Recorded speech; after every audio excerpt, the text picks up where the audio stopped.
Destapar la caja de un regalo es algo emocionante. Pero antes de irnos en emoción, de irnos en ese way de emoción, quiero decirles que al igual que muchos de los presentes, yo vengo de otro siglo. Y esta es una de las frases que cada vez cobra más sentido para mí. No me gusta, no me gusta ver mi nombre y otro siglo al lado de mi nombre cuando doy la fecha de nacimiento. Pero mis hijos tratan de hacerme consciente de que realmente esta es la realidad.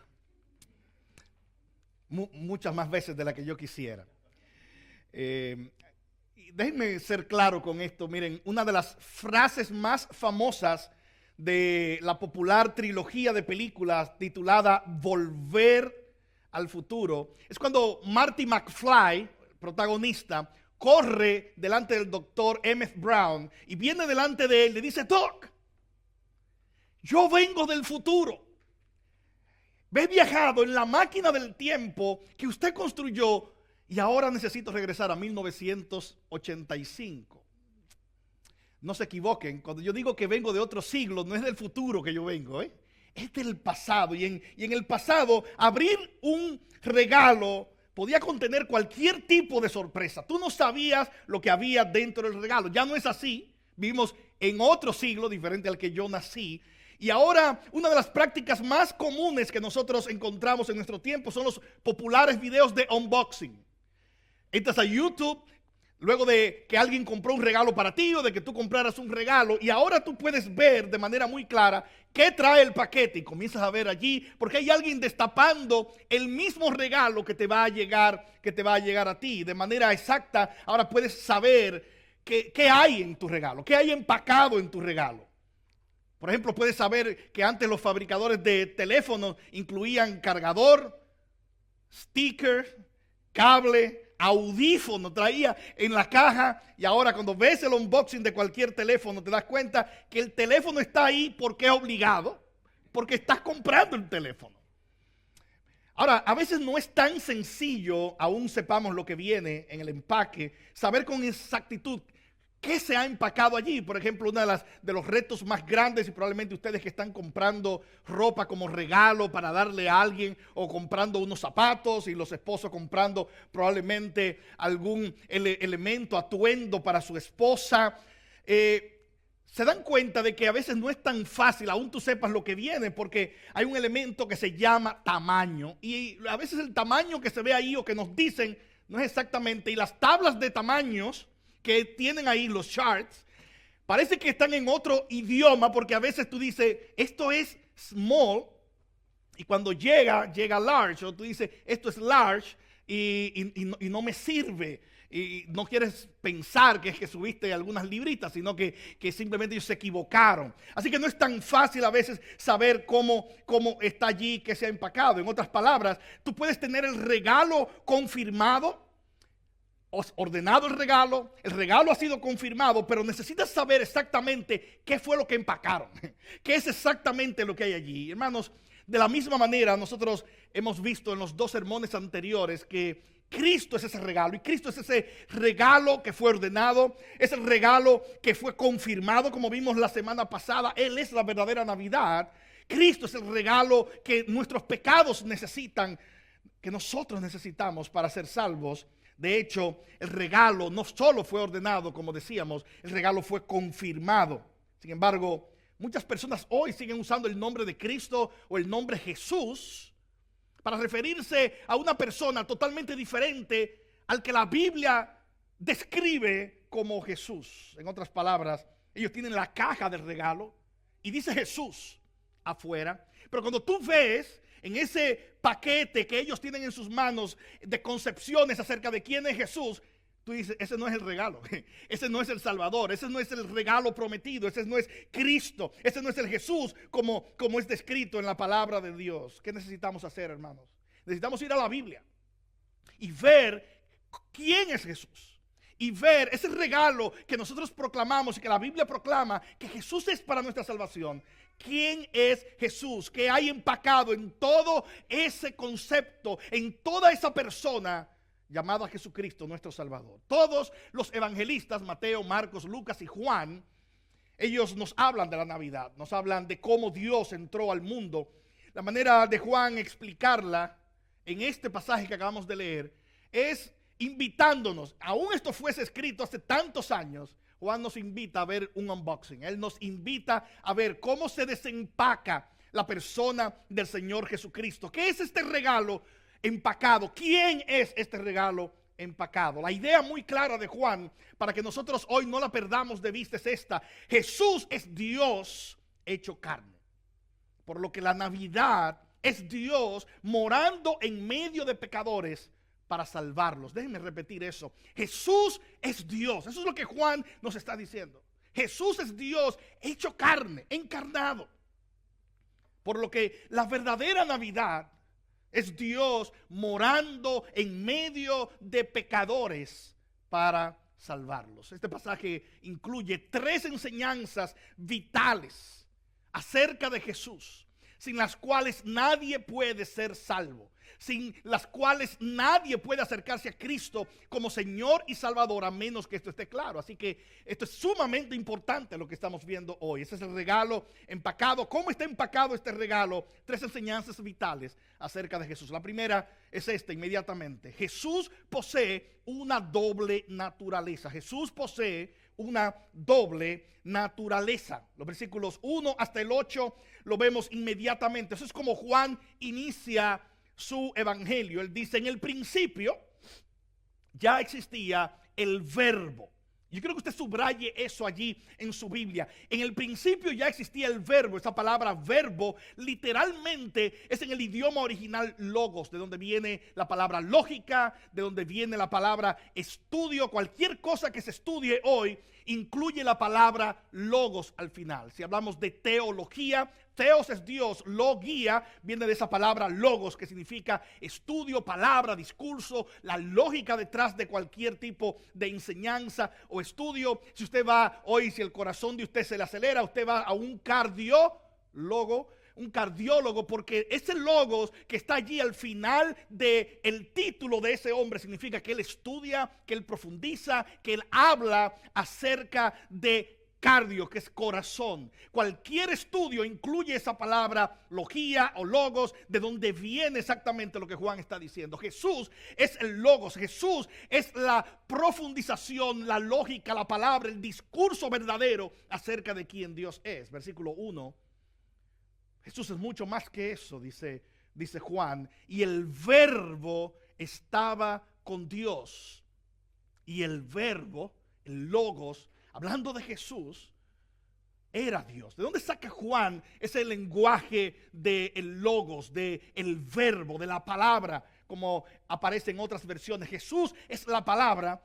Bueno, hay varias opciones interpretativas que muchas personas han abordado al tocar el tema de por qué Juan llama a Jesús el verbo de vida, el logos de vida. Lo vimos en nuestra serie de muerte a vida en primera de Juan. Juan aquí lo utiliza en su evangelio. Hay varias opciones, las dos probablemente más populares. Es que el logos era la manera como los griegos llamaban al principio constitutivo de todas las cosas. Los griegos, cuya cultura cubría toda la cultura romana, hablaban de el logos. Para los griegos la materia era algo nocivo, era algo horrible, era algo contaminante, pero ellos decían existe el logos, y los griegos hablaban de ese elemento espiritual o del pensamiento, de la razón que constituía todas las cosas. Y algunos estudiosos dicen: Juan les está diciendo a los griegos, ustedes han perdido el punto por completo porque han estado hablando de un logos abstracto. Déjenme hablarle de que el logos, el que hizo todas las cosas, el que constituyó todas las cosas, tiene nombre, es Jesucristo, y nosotros vimos su gloria y lo vimos en medio nuestro, el creador de todas las cosas. Eso le causaba muchos problemas a algunos que habían abrazado la idea del logos como algo que no tocaba la materia, cuando ellos hablaban y escuchaban hablar de Jesús como alguien que tenía carne. El logos se hizo carne. Pero hay otra opción, hermanos, con respecto a esto, y probablemente sea más sencilla de entender y tenga más base histórica. Los rabinos de primer siglo y de antes del primer siglo utilizaban el término la palabra para referirse a Dios mismo. La manera como Dios se describe, la manera como Él habla, nos comunica quién es Dios y cómo es Dios. Y Juan está diciendo a través de eso, ese memra, que es como ellos se referían a la palabra en hebreo, esa palabra de quienes hablaban los rabinos, es exactamente de quien yo les voy a hablar. Dios mismo en su discurso más grande es Él entró en medio nuestro. Jesucristo es ese discurso de Dios. ¿Quieres saber algo de Dios? Jesús es ese discurso acerca de Dios. Él es la palabra hecha carne. Y eso es lo que Juan probablemente está diciendo, muy parecido a lo que dice el autor de los Hebreos. Cuando dice claramente que Dios, versículo 1 de Hebreos 1, Dios a nuestros antepasados les habló de muchas maneras y muchas veces, pero ahora en estos últimos tiempos Él nos ha hablado por el Hijo. Él es la palabra final. ¿Quieres saber algo acerca de Dios? Cristo es la respuesta acerca de Dios. Él sabe quién es Dios. Él es Dios y Él puede revelar a Dios mejor que nadie. Jesús es completamente Dios y Juan utiliza muchos elementos para hablar acerca de esta realidad. Versículo 2, léalo allí en su Biblia. Él estaba en el principio con Dios. Lo que Juan está diciendo es algo muy claro. Antes de que algo existiese, ya Dios existía. Nadie estaba al principio, solo Dios. Y lo que Juan está diciendo es, Jesús es Dios porque Él estaba en el principio. Él estaba en el principio con Dios y básicamente es un apunte de manera indirecta a la Trinidad, Padre, Hijo y Espíritu Santo. El Padre estaba en el principio, el Hijo estaba en el principio, el Espíritu se movía sobre la faz de las aguas aun cuando la creación comenzó. Por lo tanto, Dios no solo existe, Dios es trino, Padre, Hijo y Espíritu Santo. Y Juan está diciendo, el verbo es ese Hijo. Él estaba en el principio con Dios. De hecho, Él no solo estaba en el principio. Juan dice, Cristo también hace las obras de Dios, versículo 3. Por eso es Dios, es completamente Dios. No solo por quien Él es por lo que también Él hace, versículo 3. Todas las cosas fueron hechas por medio de Él. Y sin Él, nada de lo que ha sido hecho fue hecho. En otras palabras, hay tres grandes argumentos acerca de la deidad del Señor Jesucristo. Jesús es Dios porque tiene los nombres de Dios, como el verbo, como la palabra. Jesús es Dios porque tiene los atributos de Dios. Él es eterno. Aún antes del principio, Él es. Él es el gran yo soy. Segundo argumento de Juan. Tercero, Él es Dios porque Él hace las obras que solo Dios puede hacer. Versículo 3, Él es creador. Todas las cosas fueron hechas por medio de Él y sin Él nada de lo que ha sido hecho fue hecho. Cuando ves una mariposa volar, está allí porque Cristo la hizo, es lo que Juan está diciendo. Cuando miras el cielo, por altos que sean los cielos, Él es el creador de todo cuanto existe. Luego dice versículo 4, en Él estaba la vida y la vida era la luz de los hombres. Me encanta esto. Porque Jesús mismo se describió a sí mismo como la vida. Juan 14:6, ¿lo recuerdan? Jesús dijo, yo soy el camino, la verdad y la vida. Fíjense, Jesús no solo tenía vida, Él es la vida en sí mismo. Verso 5, hablando de luz, Juan dice, la luz brilla en las tinieblas y las tinieblas no la comprendieron. Vino al mundo un hombre enviado por Dios, Juan el Bautista. Cuando muchas personas miraron a Juan y decían, ¿será este el Mesías? ¿Será este el regalo que fue ordenado? ¿Será este el regalo que fue confirmado? Y Juan el evangelista, hablándonos del otro Juan, Juan el Bautista, él nos dice, este hombre llamado Juan vino, fue enviado por Dios, verso 7, pero él era un testigo del regalo. Él no era el regalo. Él era el chico de Amazon que se baja del camión para hablar, hay un regalo y está aquí. Juan era ese chico de Amazon bajando del camión espiritual para hablar del verdadero regalo. Y eso es lo que está diciendo literalmente el evangelista Juan. Verso 8, Juan no era la luz. No hay nadie, hermano, que haya nacido en esta tierra fuera del Señor Jesucristo que pueda decir, yo soy la luz. Cristo es la luz y la luz en las tinieblas resplandece. Juan vino como testigo de la luz. Cristo es esa única luz.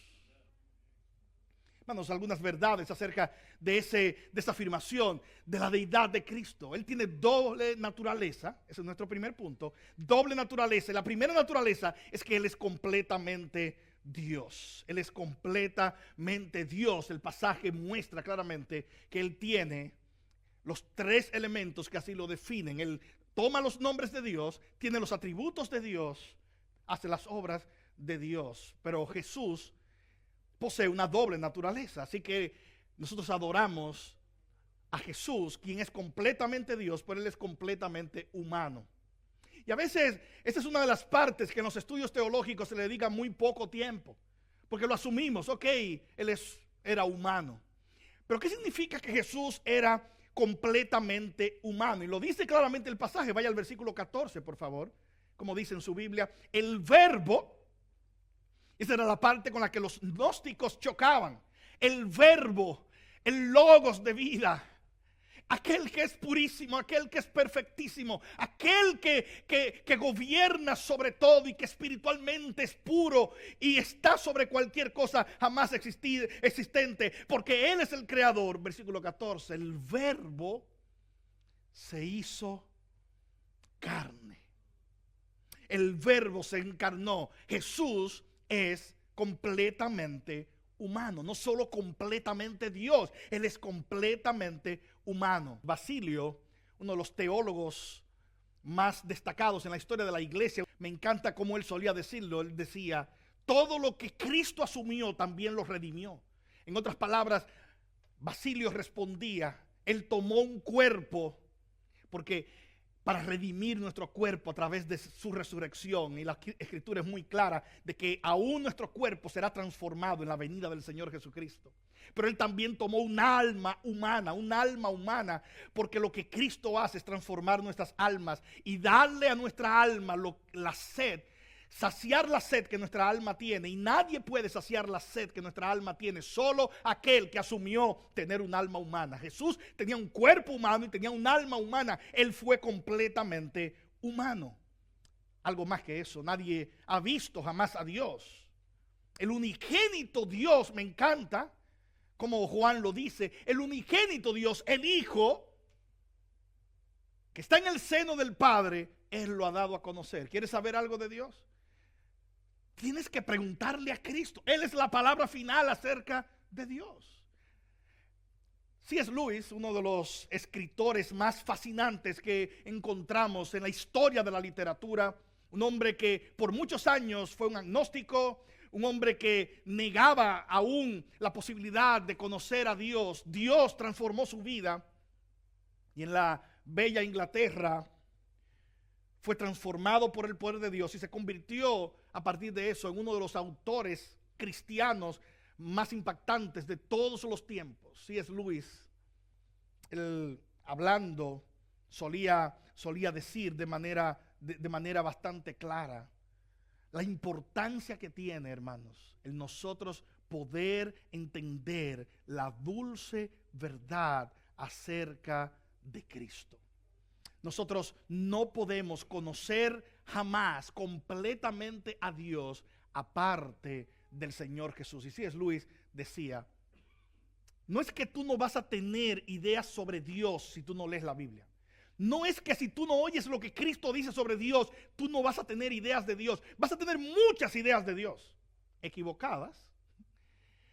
Cristo nos da la verdad acerca de Dios. Eso es lo que Juan dice en el versículo 18. Nadie ha visto jamás a Dios. ¿Quieres saber cómo es Dios? Tienes que venir a Cristo.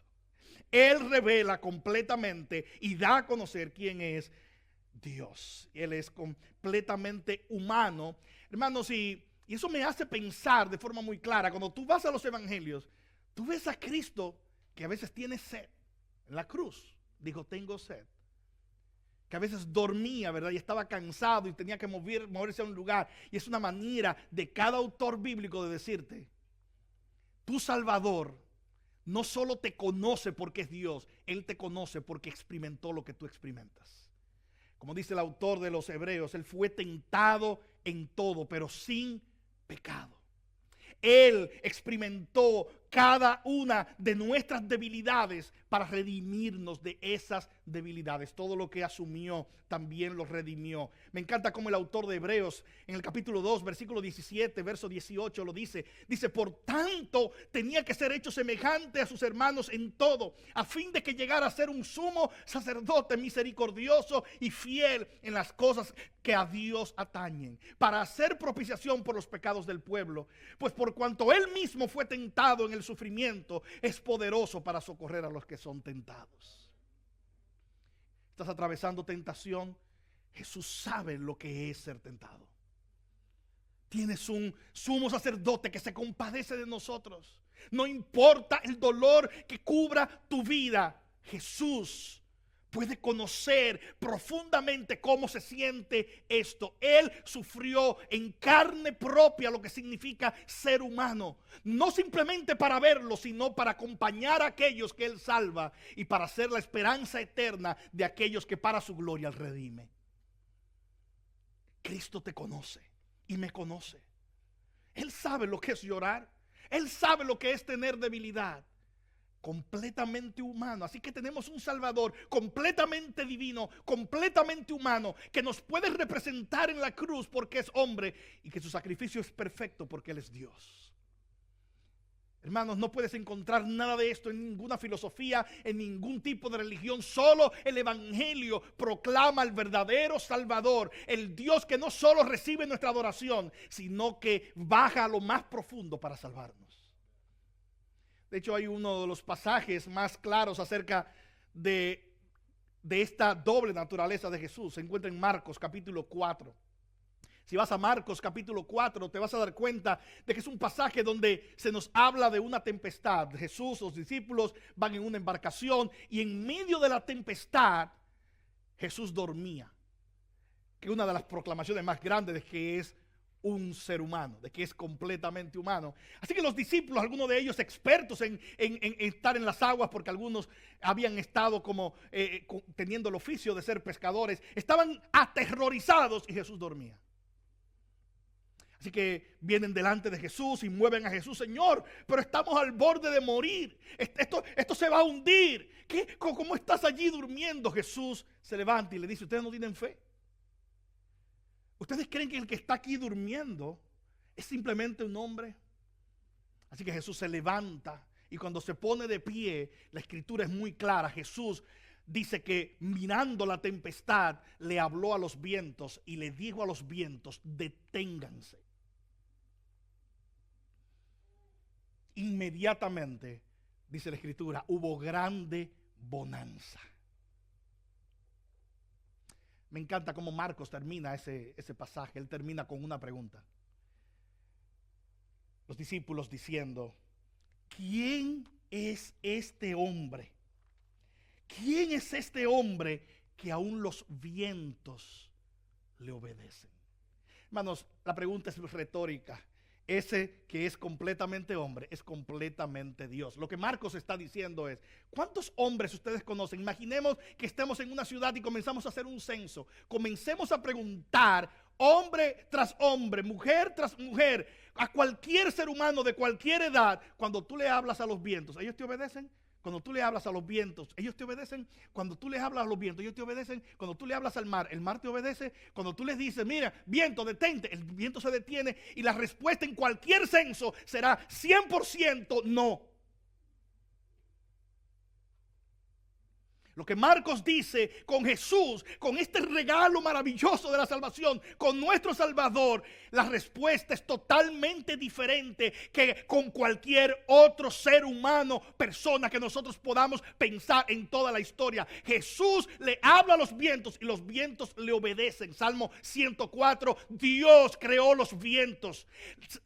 Jesús mismo claramente está haciendo la demostración de lo que dice Job 38. ¿Recuerdan cuando Dios le habló a Job? Job recibe la poderosa palabra de Dios donde Dios le dice, yo creé los vientos. Hermanos, cuando Jesús se paró frente en aquel bote, lo que Marcos quería que todos nosotros entendiéramos es que aquel que estaba durmiendo porque era completamente humano es también aquel que creó los vientos. Es aquel que dijo en Génesis 1, háganse los mares, y los mares se hicieron. Por eso cuando Jesús dice a la tempestad, detente, la tempestad reconoce que le está hablando a su creador. Jesús es completamente Dios y completamente humano. Ese es lo primero que debemos entender. Segundo, Jesús es el Salvador de los que creen en su nombre. Jesús es el Salvador de los que creen en su nombre. Fíjense, versículo 9, de manera muy clara, nos muestra varios elementos acerca de Jesús. Primero, Jesús, versículo 9, es la única luz existente. Jesús es la única luz. En otras palabras, sin Él solo hay tinieblas. Versículo 9, existía la luz verdadera que al venir al mundo alumbra a todo hombre.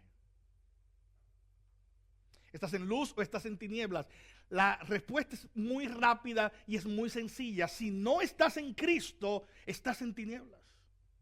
Jesús es la única luz verdadera. Jesús es lo único que brilla en medio de cualquier confusión es Cristo. La única lucidez en medio de la locura del mundo es Cristo. Lo único que tiene sentido en un medio de un mundo que corre tras la ilogicidad es Cristo. Él es la luz verdadera. La única esperanza moral, hermanos, no es la educación, no es la política. La única esperanza moral y espiritual es el evangelio glorioso del Señor Jesucristo, porque Él es la luz. Y si hay algo que puede describir la vida de cualquier persona que antes estaba perdido y fue salvado por Cristo, es esto: antes estaba en tinieblas, mas ahora estoy en luz. Antes estaba ciego, mas ahora veo. Y muchos de ustedes, cuando vienen al Señor, testifican esto con gran veracidad. Simplemente dicen: yo no sabía cómo yo estaba corriendo del Señor Jesús, cómo yo vivía, cómo era que yo estaba corriendo, cómo era que yo estaba viviendo, cómo era que yo llevaba mi matrimonio, cómo era que estaba tratando de crecer en la vida, cómo era. Lo que ha sucedido es que Jesús, que es la luz verdadera, ha abierto ahora tus ojos y ahora tú puedes ver. Él es la luz verdadera. Él es el Salvador de los que creen en su nombre. Jesús no solo es la luz verdadera, versículo 10. Jesús es revelado como el Creador, ya lo vimos.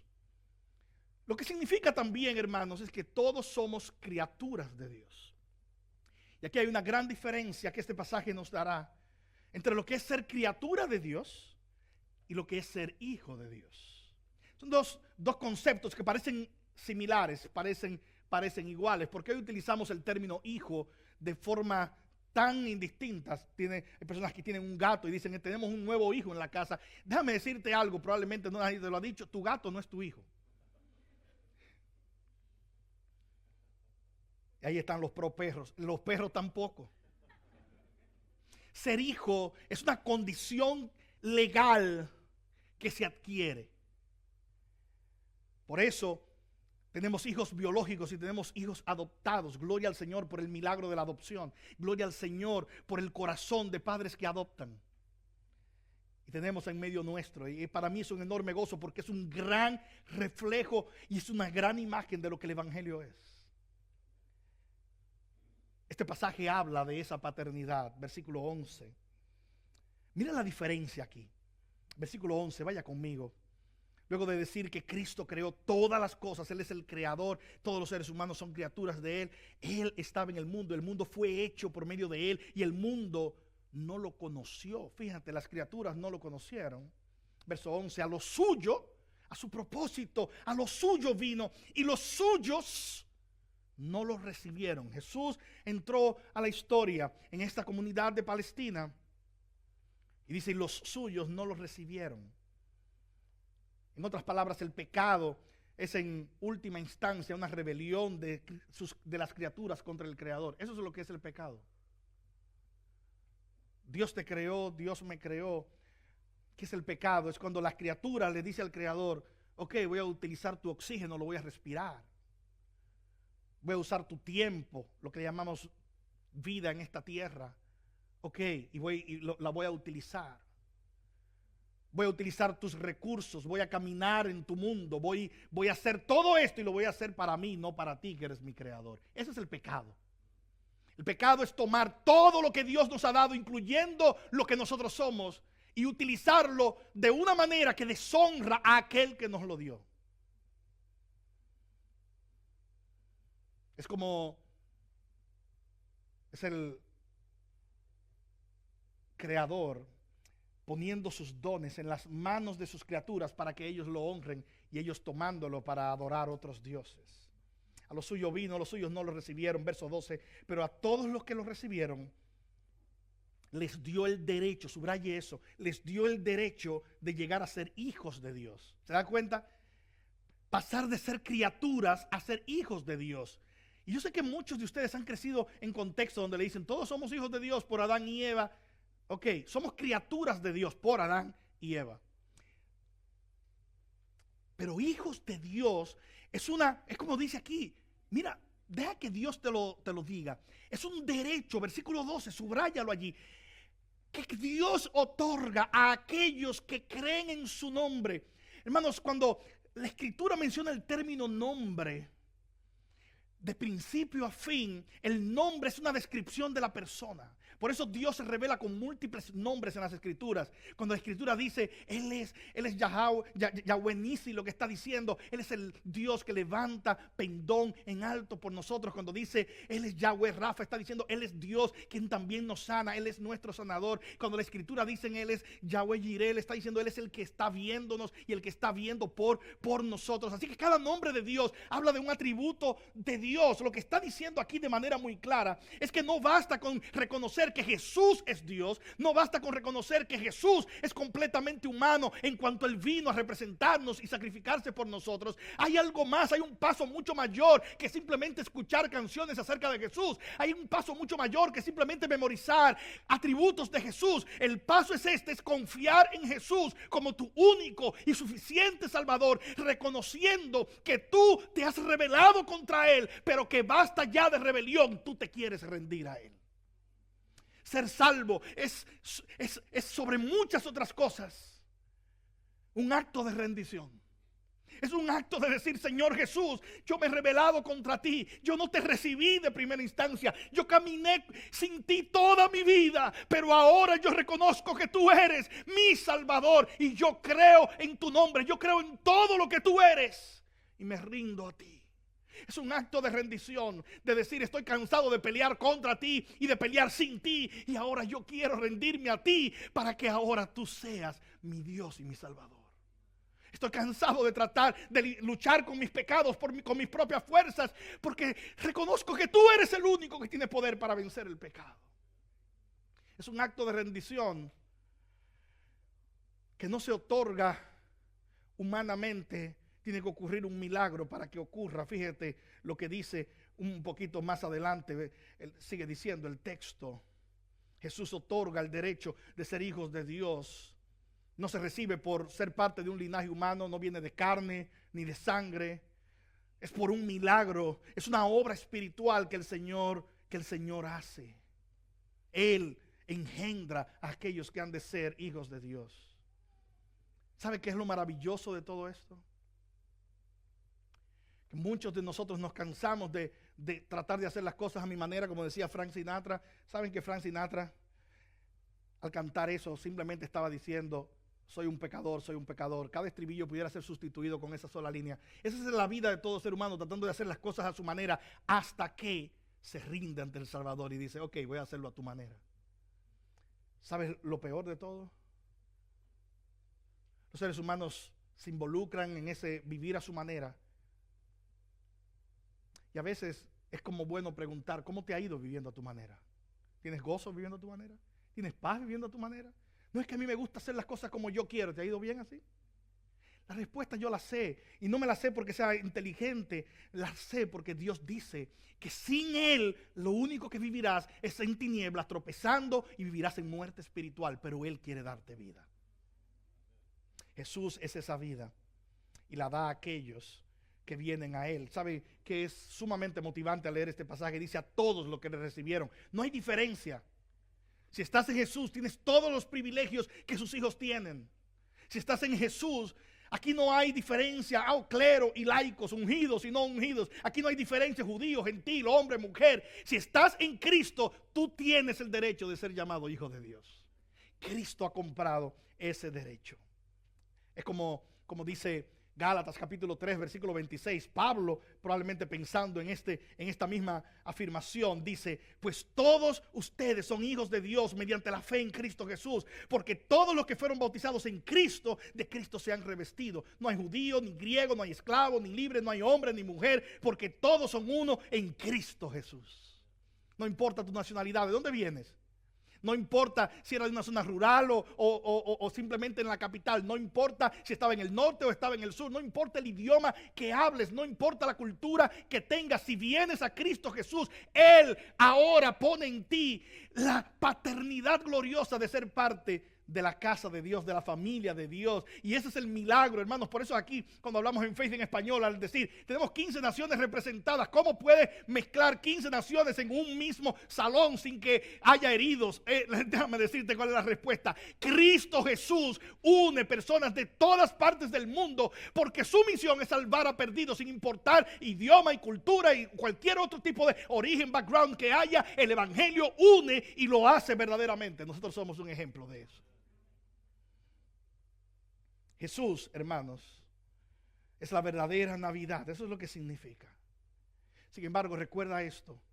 Como decía John Bunyan, recuerda el escritor de esta gran obra, El progreso del peregrino. Me encanta una de sus frases. No basta con saber sobre Jesús, quién es Jesús, que Él es el Salvador.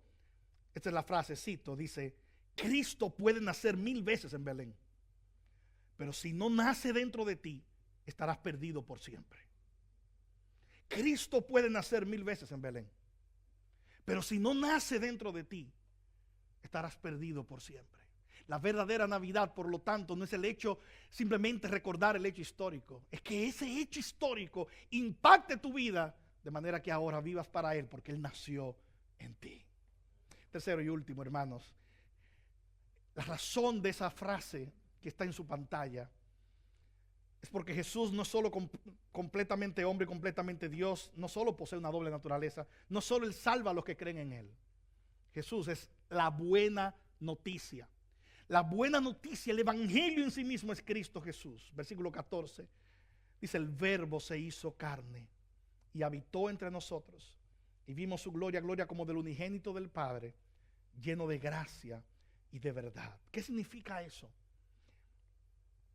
La encarnación de Jesús es, te voy a dar varias I, así que ponlas allí. Primero, la encarnación de Jesús es identificación de Dios con nosotros. Es la primera I.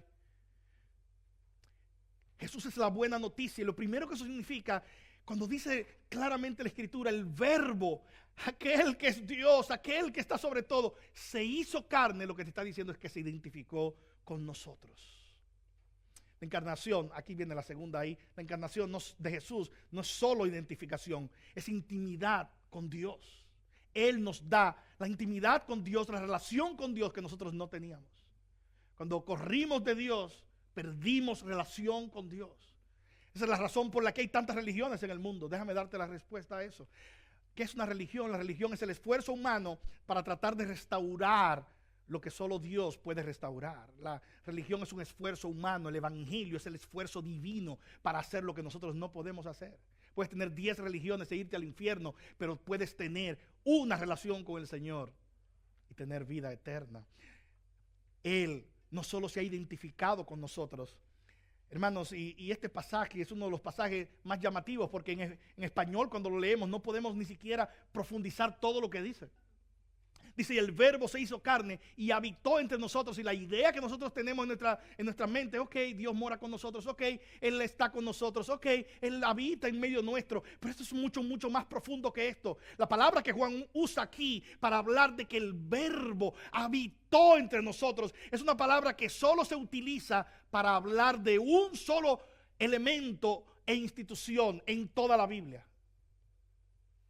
En la Septuaginta, es decir, la versión griega de todo el Antiguo Testamento, cuando Dios mandó hacer un tabernáculo, ¿sabe cuál es la palabra que se utiliza? Exactamente la misma palabra que Juan usa aquí para habitar.